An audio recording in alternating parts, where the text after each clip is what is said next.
think I'm laughing at the same thing as you, Sam. It's a little Yeah, goodies. Little. it's like Jason's like right here, Right just here. smacking his lips. Really? Is it that loud? I, It's just so clear. I feel like if I was sleeping right now, my eyes were closed, that somebody's right here just going. It's like some It's like, ASMR. man, back up off me. All right, well, we are live. Welcome to Pie in the What? I think this is episode Pie 3. in the Pie in the what? What?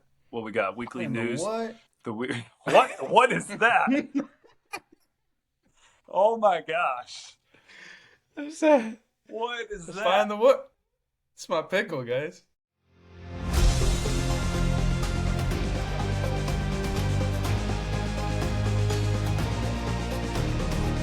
Welcome to the Love Your Brand podcast. If you're looking for real conversations with real people, you're the right place. Let's go! He just pulled that out of frame, like it's just sitting there beside him. What's the pie and the what? Is the part of the intro. Wow, okay. What? Way to throw us off gear right there. I'll set him off to the side.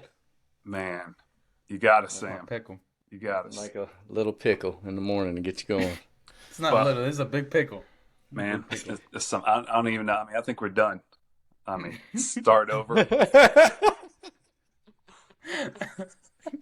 He just pulled up a pickle stuffed animal. I mean, who has a pickle stuffed animal? I mean, I got some weird things around. I got a little kid, but man, Sam takes a cake on that one. Well, if you guys have not tuned in to Pie and the What yet, this is where, we go through some of the weekly news that's going on, not just around the country, but around the world. I think last time we had one of these episodes, we were on the cusp of the election. So that was the week prior to the 2024 election. So now we have the results. What, are states still counting ballots, or is that stuff done? Like, is it guaranteed that Trump is the new president in 2025? I think it's guaranteed, guys. And we had to take a long break because Jonathan, he was sad for a week or two.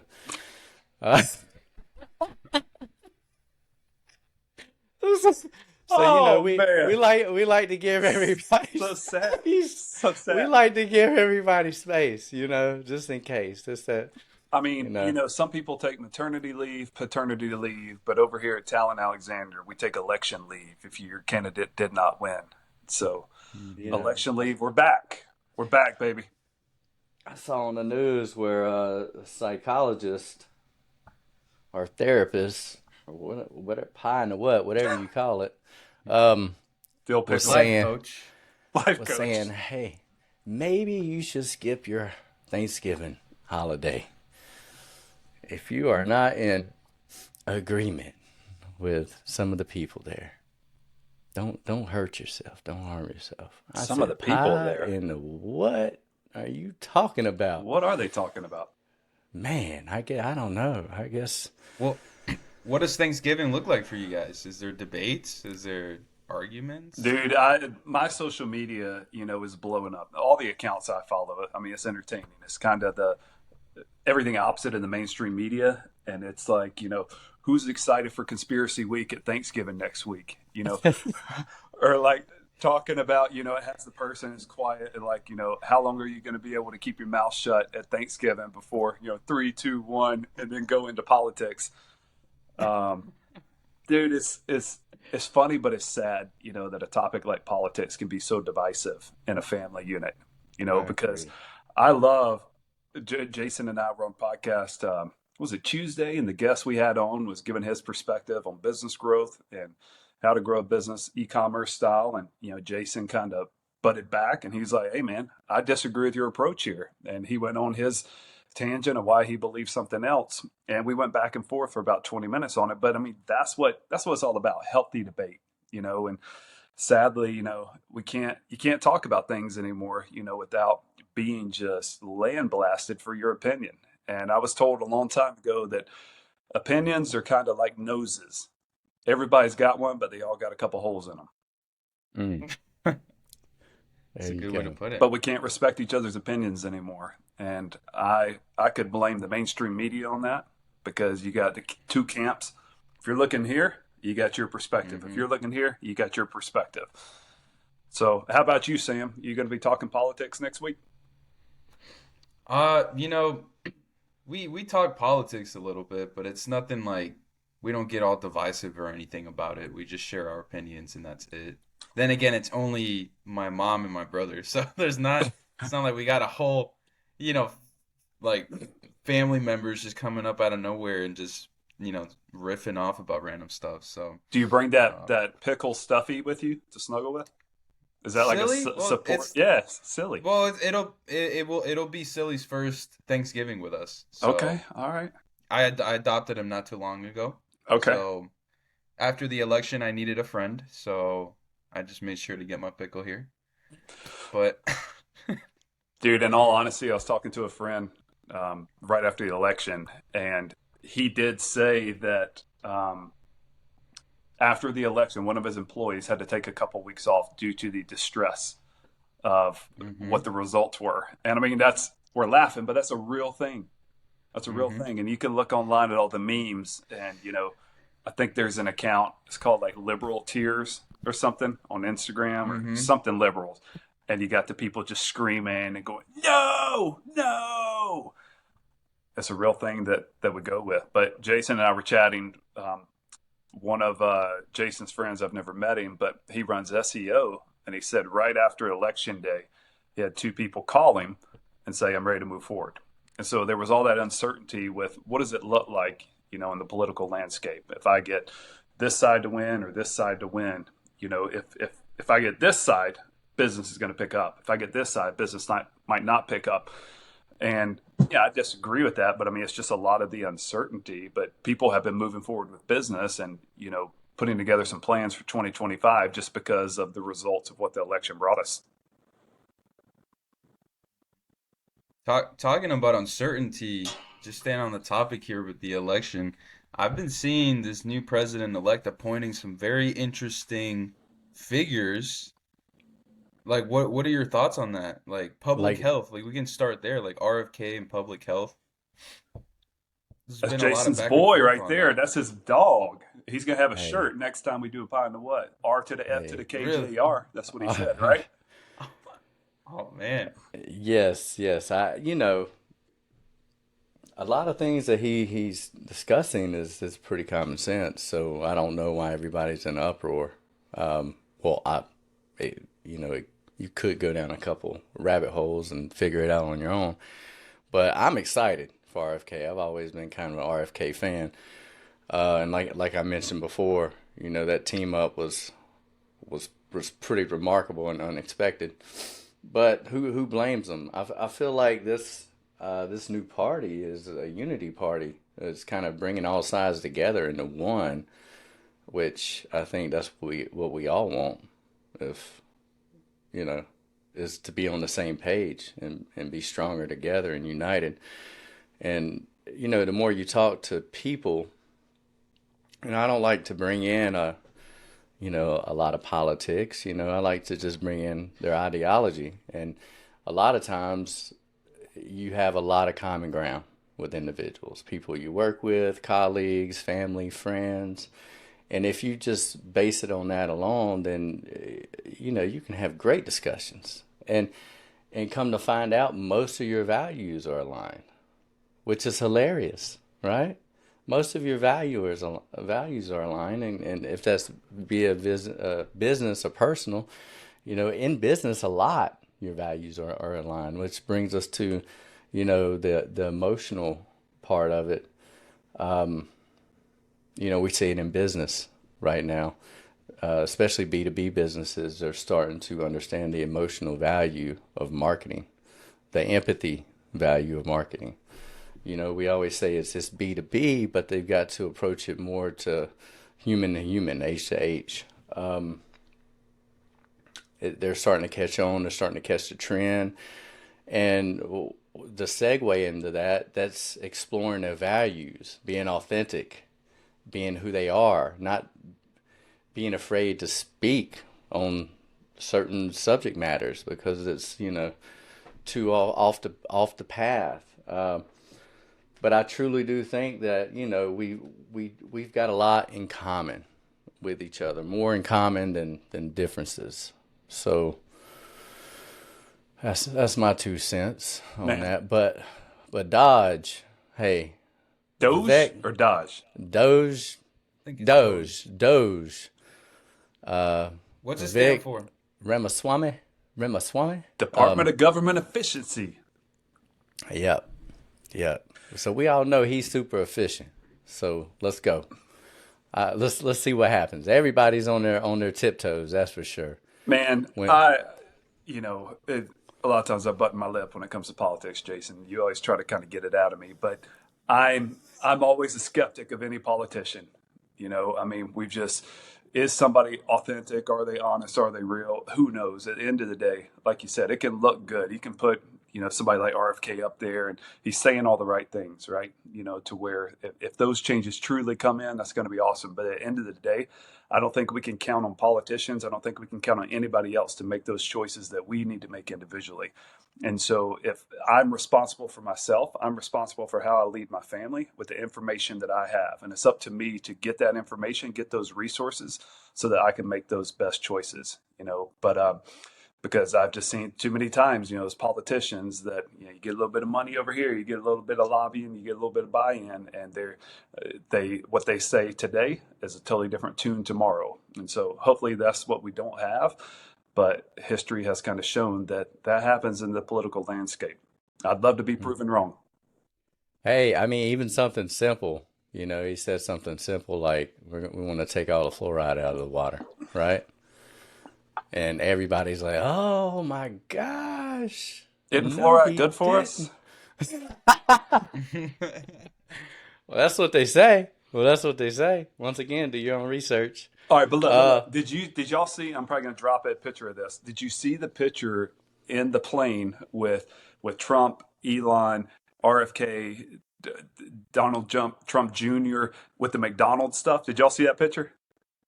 I didn't. No. But pull that. Oh man, they're sitting in the plane. I think this is probably, is it Air Trump One? What's he call it? Trump's plane. And they're all sitting there eating a McDonald's meal. RFK's got a Coca-Cola in front of him holding a Big Mac. And so I think the captions that I saw was like, they're two different approaches. Like, are they throwing it in our face? Like, this is BS, we're all lying. Or they were like, this is one last hurrah, our last meal before we change Maha, make America healthy again. And so it's interesting when you look at that picture. Or they bought it from somewhere else, not in the U.S. Hey, man, that's a good point. I wouldn't support McDonald's regardless across the this earth, but the ingredients are totally different when you go overseas than the crap we put in here. Totally. I don't know where I heard it, but it's Australia or somewhere. They saw the ingredients of like a quarter pounder, and it was like 100% grass-fed Angus beef. That was it. That was the only ingredient. And let's just, who knows what's in, but Jason, in it here. Jason, you eat, be honest with our audience. You eat those plant burgers, right? No. I've had them before. They're really good. Of course you have. No. You're the pickle stuffed animal. We know you Beyond? eat burgers, man. You mean the Beyond Meat? Beyond Meat? Yeah. Beyond Burger? Why'd you eat that, man? Oh, I was curious to see if it actually tasted like beef.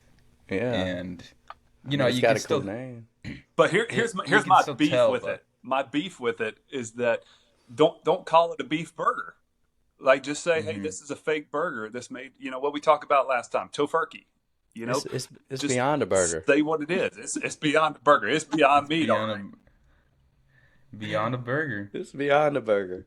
Hey, but let's bring it back really quick. We talked about Doge, right? The Department of Government Efficiency. Hear this, right? Elon Musk and Ramaswamy, they want federal workers back in the office. Imagine no more remote work. They said American taxpayers shouldn't pay for the COVID era privilege of staying home. Ooh. And if workers don't comply, or if they don't comply, it would result in a wave of voluntary terminations that we welcome. Voluntary terminations that we welcome. I like that. Well, what do you think about it? Fully in-person attendance. I mean, it's the country's largest workforce. So Do you That's a think a lot? topic. it, That's a topic we talk about a lot, like getting people back in the office. I had a previous employer before, and he used like a software. Everybody's working from home, but he used a software to where he could track our computers. And so, Jay I Hill, in the man, you go to the what? chiropractor like 80 times a and week, I man. What are you know, right? doing? I know, and but Who's with eating that, dinner? it's like at the end of the day, the point with that is do you trust the hires that you have? And you got to track based on metrics and performance. And so if I know what I'm getting measured on, am I hitting it each week or each month, whatever the KPIs are? And so I'm a big proponent of give somebody the freedom, give them the liberty to get their job done. If it takes them 4 hours, 8 hours, 12 hours, you know what you're measuring them on. But I think there's a control that comes in where people have to control every bit of every environment and see, hey, are you being productive today? Because there's things that you track my computer. How do you know when I'm on a phone call? What if I'm talking to Jason, and he likes 2 hour phone calls? And so I hadn't touched my computer for 2 hours, but Yes, I'm I on the do. phone. Are you saying that I haven't been productive? So there's not things that are to measure, but I think all industries, I mean, here they are going into federal positions, which there could be some benefit of bringing those in. But so many people abuse the system and they say, well, I'm going to work from home. Nobody's watching me. I can just get away with not being productive, going to the chiropractor 10 times a day, starting my meals, my dinner time at 2 o'clock instead of 5 o'clock. see, here's my thing, What right? you got? Like I tend to go against the grain a little bit. Sometimes I can work 9 to 5. Other times I work 5 to 9, right? Yeah, And I just happen to work late at night or, when everyone else is sleeping.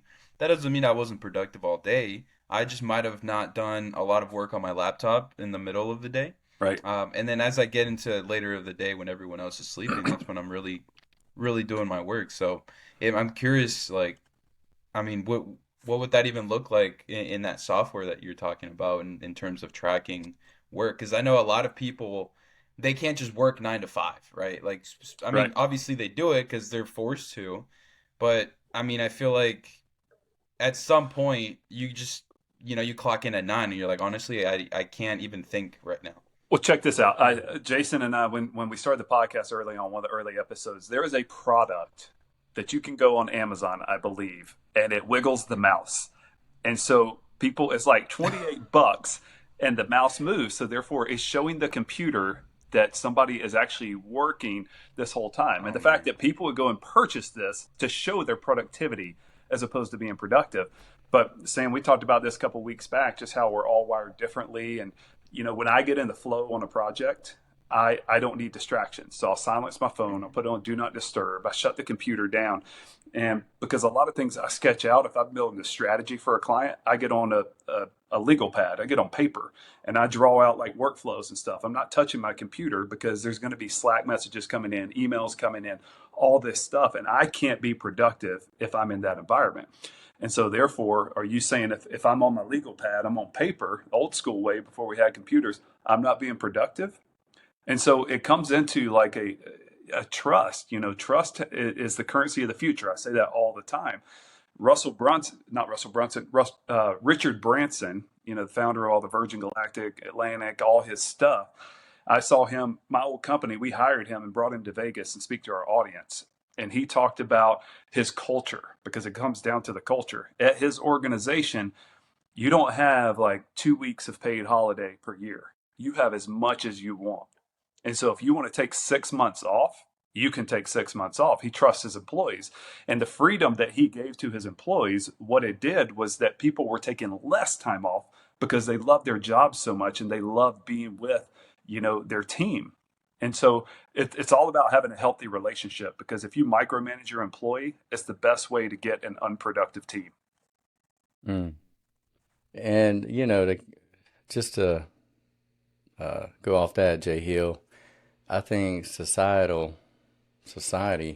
I think over the last 5 years, with that big major shift where everyone was remote, I think it was a massive disruption, right? So I know you see it all the time online.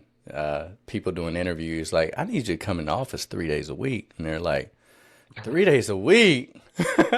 How am I going And to go to you're, the chiropractor? hey, it's different generations, right? It's like, back in the day, that's what you did. I mean, you had to. And to be honest, 90% of people aren't that productive left on their own devices. Let's Oh face yeah, it. totally. You see it online. People are taking calls on a boat. They're supposed to be at working and they're on vacation, right? Or they don't communicate, or and so that is out there. And we all know Elon and how efficient he is. So he wants to maximize his efficiency. We had Mr. John Pike on, and he hit us with that stat: 20% of your people are produce 80% of your success, and we're just Yeah. like, geez, Louise, Which right? So conversely, sorry, Jason, flip that. I mean, that's a powerful statement you just said, but that means that 80% of your employees are only doing 20% of the work. Like whichever way you listen to it, it's like, oh man, like dude, we need to get lean. We need to cut the cord. But also it doesn't mean just getting rid of employees. I mean, this is yeah, a little different. It's finding where do your employees shine. And maybe somebody's been tasked to do something where it's not their strength. It's not their skill set. It's not where they're most beneficial. But if I'm an employer and I have my employees, again, I set up the metrics. I know, hey, Bob, this is what I expect of you with your position. We know if we have a Monday call, we know what they're working on for the week. So the end of day on Friday, you can check off and see they did everything this week. And so it's pretty easy to see, all right, they're not performing, they're not doing these things. And then to be empathetic and find out why. Hey, Bob, just wanted to check in. I know we set the goals for this week and you're only hitting 50% of this. Find out why first, where maybe something happened in the family or maybe something got pulled away. Or is he just like Jason, you're saying, hey, man, I want to get out on the boat today. I want to take a day off. You can do all those things, in my opinion, as long as you're getting your work done first. oh, yeah, absolutely. And I think their approach is, I look at it as to see who's legitimate or not. Like, are you willing for 2 months to drive to the office and Mm, then go hybrid, right? Like, if you're not willing to do that, that's like school. You go to school, you come out, and I'm like, well, you made it to class. Nowadays, you don't even have to go to class. So I'm right. like, well, dang, if we have a meeting, are they going to show up? An in-person meeting? What? I got to drive? I got to drive 30 minutes? No, no, So I just think it's a shift, and they're probably doing that because I'm sure if you get people in there and you get to know them and you're just like, wow, they can fly on their own, right? Then hey, come in 2 days, the other three, do what you want, hit these KPIs. I'm totally down for that. Like you said, Jay Hill, it's like, but Right. I think in order to get there, you got to sift through all the garbage that maybe they're using that in order to say, well, who's going to step up, right, and actually show up? You Yeah, know, I, absolutely. Absolutely. And Jason, I mean, we do things virtually. Look, the three of us, we're getting things done from three different locations. And so it's not that it's a question of can you do things when you're virtual, but we have a number of partners that we work with and they appreciate and value the face-to-face interaction because there's something so different. There's an energy when you're around people that we're created for community. And the three of us looking at each other, we're not in the same place. And so we're talking to each other. This isn't community. And so we do it both and. Maybe it's the 80-20 rule to where, hey, 80% of the time, we're going to be at home, get your work done. But 20% of the time, let's go visit our clients. Let's go partner with them. Let's go spend an hour with them. Let's take them out to lunch and get face to face with them because there's a perceived value to where when we're in person together, it's more valuable than if we're apart because our imagination runs wild. If I can't see what you're doing at home, are you actually really working? I think that's what so many bosses and leaders do. and it's even more valuable than it used to be. Think about how valuable it was. Now it's even a perceived higher value because you're like, wow, they took the effort to drive 15 minutes Yeah, to come totally. see me and drive back 15 minutes. They lost 30 minutes out of their day Right. just to come see me. Isn't that crazy? Just thinking about it that way. So I honestly think that, everybody's, AIs, taking over everything. And I do believe it's going to do major shifts with traditional services and whatnot. But as far as the human to human approach, it's going to make it even more valuable. I truly believe that. Everybody's like going this way, but I'm like, I'm going this way. I'm like, I think it's going to be good, at least for business in general, to capitalize on that human connection again that has 100%. somehow went by the wayside. 100%. And Sam, we had, as Jason said, John Pike, awesome sales guru, calls himself the talent genius. He he was sharing this story. We had him on Monday, and he was sharing this story with this organization where the culture was so good, and at 6 o'clock at night, the parking lot was full because all the employees were still there, and they loved what they did, and they were being productive and efficient with it. Then the company got bought out, and it came, I think it was a French company that bought it out and totally changed the culture of what they were used to. After that, like 3 months after the company bought them out, 5 o'clock, that parking lot was empty. People were basically just coming in and putting the time clock in. 8 o'clock, I show up. 5 o'clock, I'm out as fast as I can get out. And my background was in corporate. I was the same way, and I experienced that so much. People are like watching the clock. When it was 4:59, like I got 1 minute left, and it hit 5, because they weren't passionate about what they did. They had a culture there that they were being micromanaged. It was poor leadership, versus when you really empower your team. And, that's the beauty of like servant leadership, is that I'm not better than you. I'm going to go with you. You fail, I fail. You succeed, I succeed. Like, we do this together. That's what attracts everybody. And so that's what's going to make us the most efficient and the most productive. And so as we can finish out this topic, with Elon and Vivek on the government efficiency, if they can approach it from that perspective, we can get more out of possibly less. Cut the fat. Yeah. And they seem like they've got the character type to where I almost feel like they will be right there with you side by side. It's not like everybody's going to show up and they're going to be hopping in on Zoom or meetings and being like, hey, just catch me up. I truly feel like that they're going to be like, getting down and dirty into the weeds a little bit, at least for a while. Time will tell. Time will tell. Talking about efficiency and value, leadership style, guess what's the number one stock today? Better than Microsoft, better than Apple. What do we think? I'm clueless. Talon Alexander? I think we're a close. But besides crypto, right? Because we haven't even hit that yet. Besides crypto, what is it? What's number one, Sam? What's number one? It's Nvidia. Nvidia. No way. They smashed expectations with a 94% revenue growth last quarter. 94% growth in 1 quarter? Yeah. Wow. That's impressive. And they're already like, people were already saying, I mean, they've pretty much maxed out. Like, any sort of growth at this point is very impressive. I mean, this is a multi-trillion-dollar company.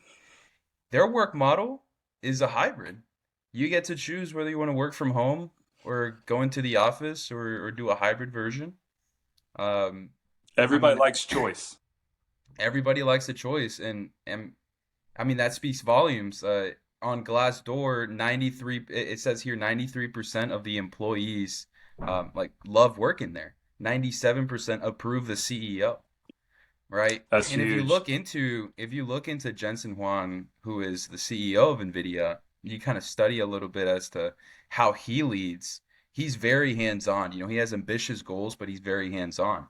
From what it seems like, he leads his employees by telling them, hey, like, this is what we need to do, but it doesn't come across like it's not something that he would do himself.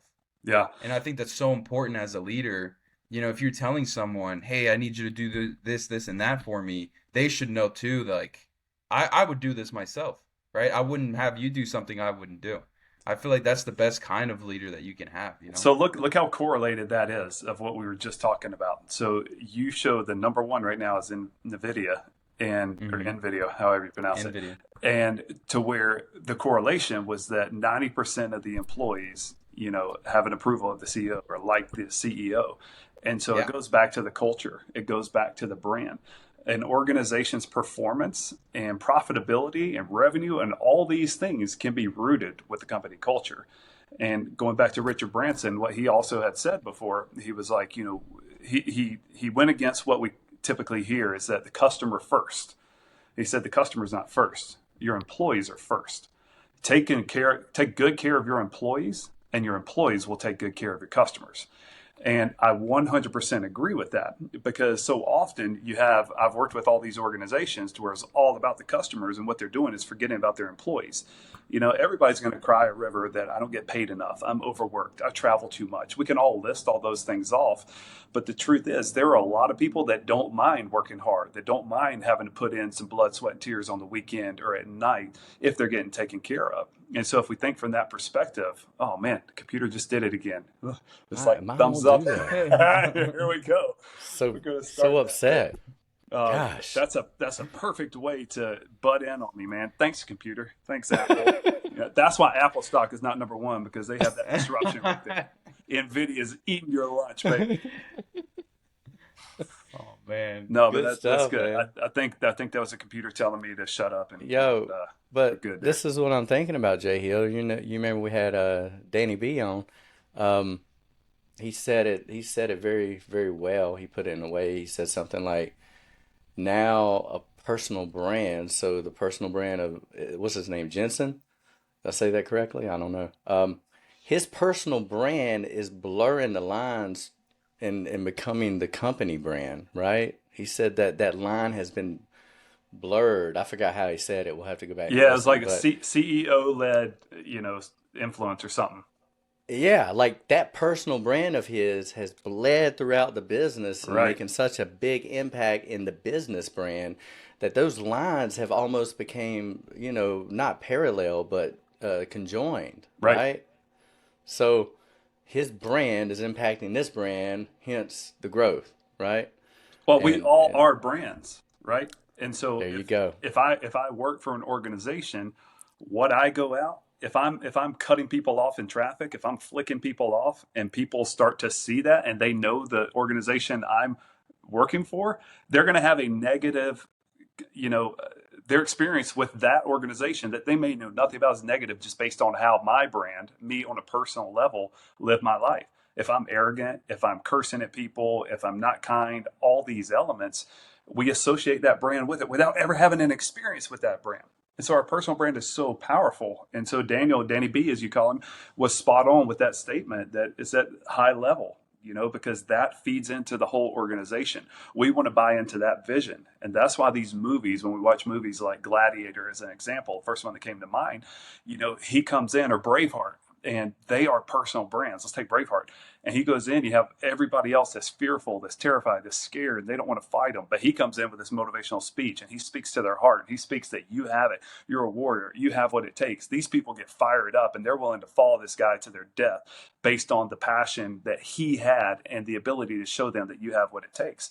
And that's what a good leader of any organization does. Let's go. Let's go, baby. I love it. I like it. Paint our faces blue. Hey, and you take it further to where it continues to trickle feed to all your people in the family, and you use the example of Cisco, Yeah, yesterday. And their employees, they're using them as an extension of their brand. So now they've got all these extensions, the spider web of this brand being funneled all the way through to the extension of all their employees. Hence, they took some social media classes or something like that, and now they're posting, right? So that brand has grew and just exploded. It's gone on and on and on. Oh gosh, here we go.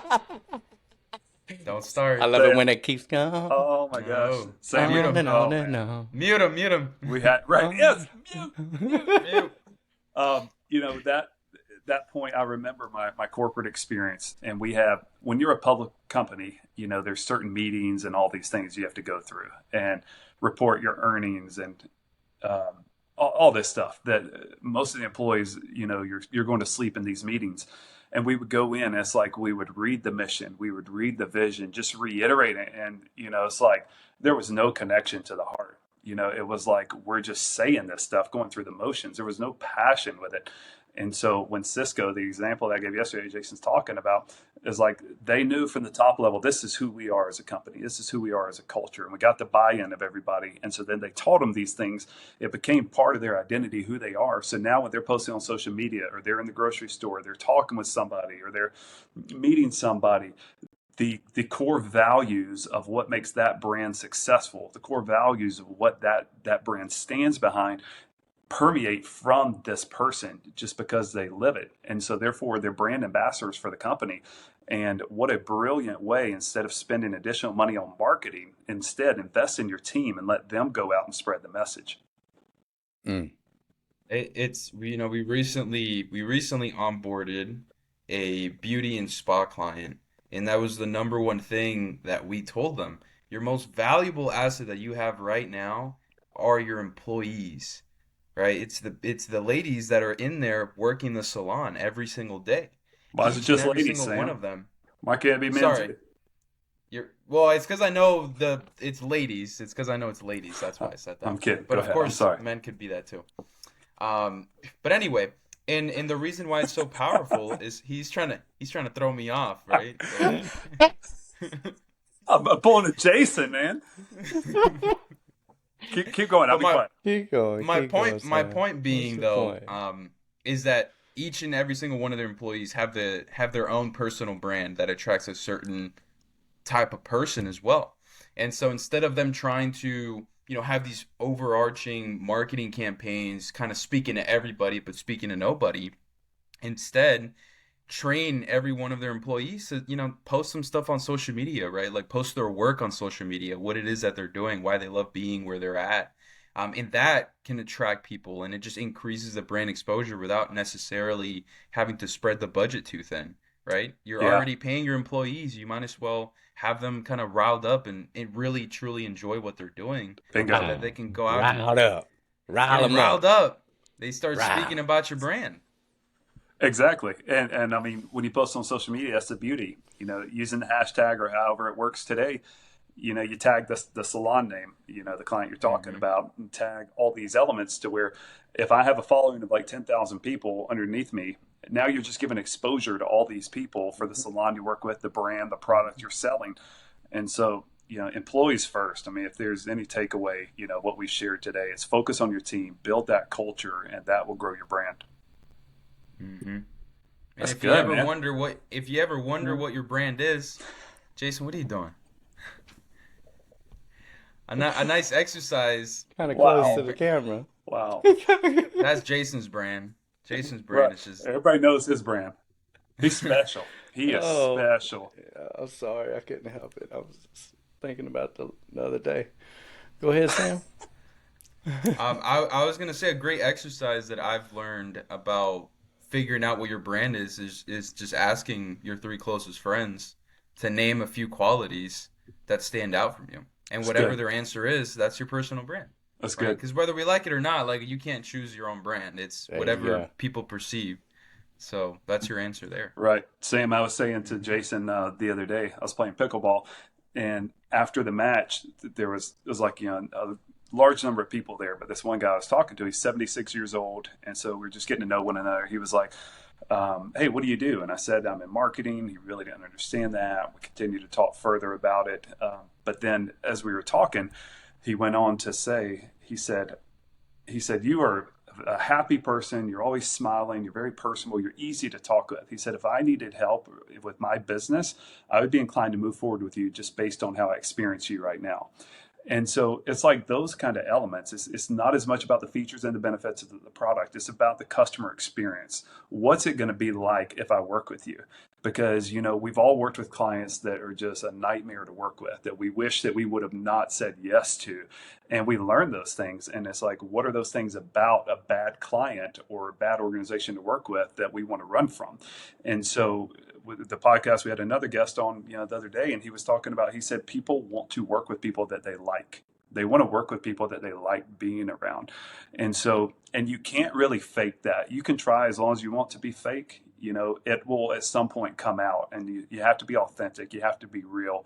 And that is one of the most attractive traits that brings us into, a dating relationship, bringing us into marrying somebody, or getting into a relationship in business. That's good. Yeah. Talk about brand. What are your thoughts on bananas? Bananas as a What kind of brand? brand what do you think, what kind of brand do you think bananas have? I'm not sure I totally understand the question. I know, when I eat food and bananas, I get organic. I'm not privy to a certain brand. I see. But I'm saying bananas themselves, right? Imagine Hey, this is a banana here. hey, Oh, Bananas Lord. themselves have their own brand high, too. high in potassium, High in you know, potassium, gives you can, energy. So are you yeah. saying there's like value in a banana? I would say value is relative in Okay. general. Oh, okay, It's okay. relative, and I feel like I'd be willing to one spend person, a dollar on a really good banana, and the banana's Maybe probably a two, well, maybe that's quarter. $2 if maybe it's organic. you'd be surprised how much people value bananas, because believe it or not, there's a crypto entrepreneur, just multi-millionaire guy Oh from New York. gosh. He bought a banana. Guess how much he bought it for? Well, hold on. We guess, what was it about this banana that he bought? I'll tell you what was about the banana. There's nothing about the banana. All right, It's a so it's it's a a banana I could buy from the grocery store. from the grocery. I mean, it's like the artist took a banana from Harris Teeter, slapped it on the wall, and put a piece of tape over it, and that's the piece of art. Okay. The fact that you say he's a crypto guy makes me think he spent some money on it, but like how much money? $1,000? A little bit more than that, $6.2 million Wow. For a banana. for a I got banana, some guys. bananas. Man, I'll give him half that. 3 million. You can have a 6-pack of bananas. What? Well, here's It's not an here's NFT. here's the This is best like a part. real banana that's going to go ripe and it's going to go bad next week. That's exactly right. That's a good Yep, question. Oh my that's gosh. exactly right. And They gotta have something covering it. There's gotta be some plastic Use so it what doesn't go McDonald's bad. uses to make their food last 22 years. There you go. Use something. Sorry, McDonald's. Well, here's the thing, that the little backstory on that piece of art is that it's not supposed to be a joke. It's supposed to be a sincere commentary and reflection on what we value. So in this case, the crypto entrepreneur very much values his bananas. What in So the world? All right, is this one of those things where people that get an insane amount of money, they just start buying stupid things? Like, I mean, truly, is there value in a banana that's worth $6.2 million? I mean, clearly, we spend money on the things that we find of value and that's important to us, but that seems a little excessive. $6.2 million for a flipping banana. well, you'd be surprised if this banana gets a lot of attention. Next thing you know, you're the guy who bought this banana. You're getting all of this exposure Okay, to your brand, now you're talking strategy around it. which could be worth way more than $6 billion. I mean, think about goodwill. Think about what people think of you. I mean, So we all don't of know if he's that. going to eat the banana. I don't know, but now everyone's kind of at the edge of their seat. What's he gonna do with this banana? Is he gonna unstick it from the wall? What is he gonna do? It's a good point. It's a lot of attention. Can monetize it. I Interesting. don't know. Hey, Or not. that's a perfect segue, man, to crypto. I guess he can afford it because the way everything's been exploding in the crypto world. I mean, Well, that's why look how many Nvidia. do the math. How many bitcoins is that he bought for one banana? Uh, Not $90,000 a bitcoin, something around there right now. What is it? yeah. It's at its all time high. What is it right now? About almost 98,000. Wow. Who would have thunk it? Who would have That's thunk why it? Nvidia is so high up too, because all these crypto and Bitcoin miners are using Nvidia processors to handle all the data and mining to actually pull it off. That's why it's such a valuable piece of stock right now. Hey, speaking of crypto, and this goes back to Doge, Elon's thing. Oh, right on. Little sponsorship, sponsor. I like that. That could be our sponsor break. But with Doge, so there was a number of Super Bowls ago. This was maybe 4 years ago. I think it was the first time I got into crypto. And what I bought was Dogecoin. And I was told that Dogecoin Really? was going to be the one that just took off. And it was like pennies at the time. And apparently Elon was, oh my gosh, Sam, like what in the heck, man? Gosh, it makes me. All right, come on, do it. Yeah. Go ahead, keep talking. It's a bad day. It's raining over here. Keep talking. Oh my What'd gosh. you say about Elon? But they said that at this Super Bowl commercial, this is hard. This is distracting. At this, Elon was going to have a Super Bowl. I'm done. Guys, the Super Bowl. Look, if you're just my gosh. listening, you got to watch the video on Spotify or YouTube. Just FYI. Yeah, it's way more entertaining. Just FYI. Go ahead. So you bought a bunch of Dodge. I'm gonna try. All right, bought a bunch of Dodge. Dogecoin. It was like pennies, and so even if you get pennies, so I had a ton of it, and we're waiting on this Elon commercial on the Super Bowl, because if Elon's promoting Doge, people are just going to just skyrocket. So we got in early, before the Super Bowl started. And there ended up never being this commercial. And we're like, what the heck? And so months go by and we're just watching Dogecoin just lose pennies. I mean, we're like, this is stupid. And the symbol was DOGE. And now this comes out, Department of Government Efficiency, DOGE, Dogecoin has gone up. It's like at 45 or 50 cents per coin, which it was about at a penny. And I mean, I would have been rich. I could retire, What? You didn't keep it? I got rid of all the Dogecoin. And I've heard, I don't know if this stat is correct, that Dogecoin is now the 6th largest crypto. And so it's like crazy, 4 years ago, what was put out there, and now here we are. It's like, did they know this ahead of time, that Doge was going to be a government federal thing? Right? There's all this inside information. They know what they're doing, man. I think there's a lot going on. And we're over here buying $1 million bananas. Having a Bitcoin reserve here in the U.S.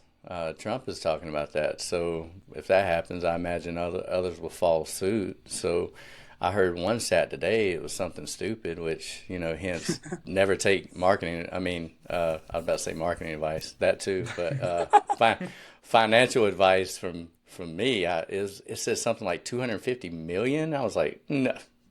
In like 10 years, I'm like, what? Wait, what do you mean? 250 million what? Yeah, Bitcoin. Saying it's going to get to that value? Yes. Wow. And I was like, I don't know. Google that, Sam. You sure you don't have a decimal point off on that one? Dude, I took a second listen. I was like, what? And yeah, it was some analysts. 2000, it was like 10, 15 we got years people from predicting it'll be almost 250,000 by the end of this year. I mean, you got a lot of predictions. So yeah, this was like a prediction 10 to 15 years out, which was pretty bold, and I'm just like, wow. So it begs the question, like, oh my gosh, like you invested that in Dodge, and then you pulled it all out. Doge, gosh almighty. Don't dodge the Doge. Doge right in. Doge. Yeah. So what are your thoughts? Look, what are your thoughts? So we know that digital currency is coming, and we got the CBDC, the central bank digital currency, which I'm all against central bank, but I've heard both sides to where, Bitcoin and crypto, is unregulated. I mean, you can't control it, right? But a CBDC, you can totally control it. So the Federal Reserve, they're creating this. You go from the fiat currency, or cash, or dollar, which has no value because there's no more gold, that it's backed with. All we have is debt. Yep. So if they control the CBDC, they can cut you off at any point, theoretically, if you want to go that route. It's like if somebody controls that. But Bitcoin over here, if they have no ability to control it, the sky's the limit over here, kind of a thing. And so I heard that CBDC, the Fed wanting to push this out, they're trying to say that crypto is, hey, it's a scam. You don't want to do it because blah, blah, blah. And it's actually, the people that are investing in it, they're going to be safe because they're not going to be able to be controlled with it. Y'all heard that? Yeah, it's coming. There's no way around it. Follow the money, right? If they're, look at the marijuana industry. They were losing.